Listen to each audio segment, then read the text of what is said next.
Of course, romance is supposed to be fun, lighthearted, joking, laughing. That's not what it's all about, though.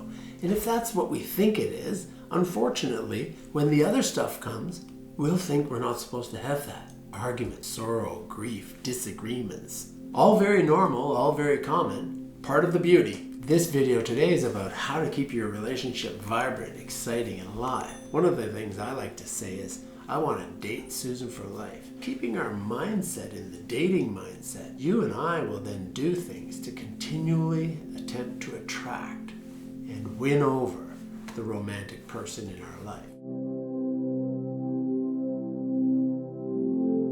What can you do to improve your relationship? Maybe you've been together a couple of years, 3 years, 5 years, 7 years, 27 years. You're feeling like it's gone downhill. A lot of people come into the office and they look us right in the eye. I didn't sign up for this. What is this? When I ask, what is this? Problems, arguments, upset, disagreements. It's like you didn't sign up for it. Maybe that's the problem. You don't realize what you signed up for. When two people agree to be together, they're agreeing to meet each other's needs. They're agreeing to help each other become the best version of themselves year by year, month after month. So it involves loving the person exactly the way they are, for who they are, and also providing some negative or change feedback that helps them grow and develop. One of the great things about receiving negative feedback well is that you can look at something outside of your current perspective. One way of looking at it, our way, and now somebody else's way, we have a better chance of blending them and coming up with a synthesis or a middle ground solution. So when your partner offers you change feedback, getting defensive and pulling back can slow your growth down. Our job is to help each other be more balanced emotionally. As a romance, to meet each other's needs allows us to feel better about ourselves, clean up our histories. Whatever childhood wounds we've carried into the relationship, couples are designed to help each other with those, to grow and develop, become the best part of ourselves. Very hard to go out the front door in the morning, go off to work, to meet a bunch of people and do your job during the day, and to do it with energy and lightheartedness when your battery's being drained at home. Some theorists really believe we're designed to be connected so that we can become the best version of ourselves. Some of the awful thoughts and negativity that happens in our mind that we didn't even pick, a lot of it's just on here. With another human in a close, intimate relationship, we can help each other with those misconceptions. How else are you going to do it? Who's going to challenge you? Who's capable of challenging you? We'd sometimes couple up so that other people can help us get out of awful patterns that we've gotten into. Even though it starts with lust and love and romance, that love can grow to be deeper and deeper. To have a love and a romance is motivating us to figure out ways that we can meet our mate's needs of comfort, love, protection, security, sexuality, financial, all the different needs, that we can meet their needs better and better and better, day by day, week by week. I love this romance that I've had with Susan for 35 plus years because we've had the most amazing fun ride ever. The sparks are still there, and in order to keep the sparks still there, it takes effort. The biggest thing I've found really helpful is called ownership, owning your own shit. This is my body, I gotta keep it healthy. My mind, I'm supposed to work on the thoughts. So am I thinking positive, balanced thoughts about my mate?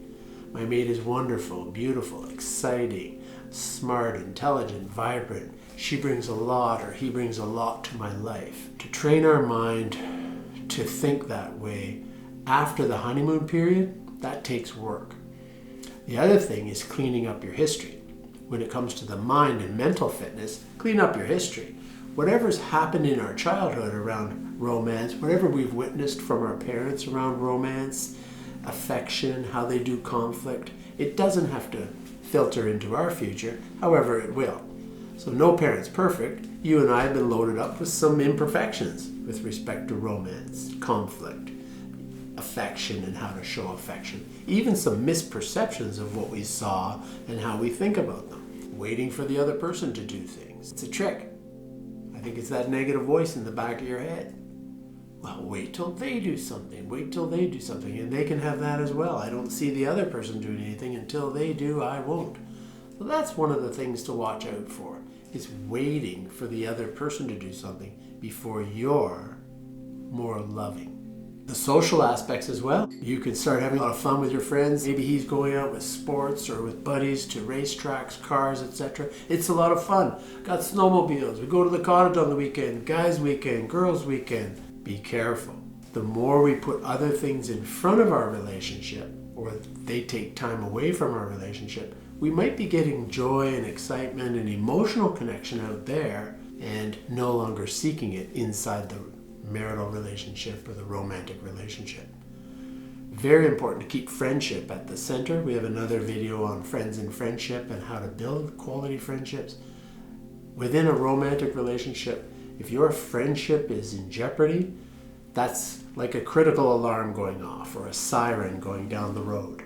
You can actually enhance the relationship by taking action, thinking about, what are the boundaries around who we hang around with, how much time we spend away from each other, how much time we're spending even online, video games, etc., can take energy away from the relationship. How can we have healthy conversations? The book by John Gottman, 7 Principles for Making a Marriage Work, you can think about having a conversation that's a wide open conversation. One person gets to be complaining, just complaining for 10 minutes. The other person does nothing but listen.